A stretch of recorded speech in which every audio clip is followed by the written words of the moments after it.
আমি তেল কিনে নিয়ে চলে যাই। হ্যাঁ হ্যাঁ ঠিক আছে, আপনি যান। ঠিক আছে ভাই এক পাশে তো দাঁড়ান, এক পাশে দাঁড়ান, আমি এখানে একটু কথা আছে। এক পাশে দাঁড়ান। আচ্ছা, আপনি যে আমার টাকা দিলেন 70 দিয়ে, দেখুন এই টাকা তো আপনি সারাদিন তো ইনকাম করেছে। আগো এটা ভ্যানওয়ালা সারাদিনকার ইনকাম কত করছে চা? তার তো মন করেন যে সে আমি বিপদে পড়েছি, সে আরো আমার 70 টাকা দিয়ে দিয়েছে তেল কিনা। এখন তার যদি আমি একটা উপকার করি কোনো ক্ষতি নেই তো? না না তার কাছে ধরো তো কোনো ক্ষতি নেই তো? আমি যদি আপনার 530 টাকার বাজার দিই, নেবেন?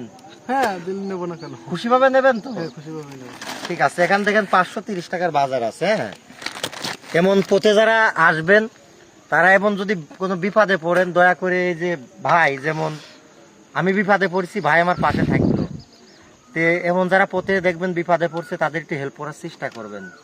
সবাই তো মন করেন যে আসলে ভিডিওগুলো করার জন্য যে মানুষের কাছে পৌঁছায় দেয়া, যে সবাই যাতে ভিডিওগুলো দেখে সবাই যাতে সুন্দরভাবে পথে কেউ বিপদে না পড়ে থাকে। ভাই আমি এই যে বাজারটা দিলাম, আপনি নিয়ে যান। ঠিক আছে, খুশি? হ্যাঁ খুশি ঠিক আছে, ভালো থাকবেন, সুস্থ থাকবেন। আসসালামু আলাইকুম।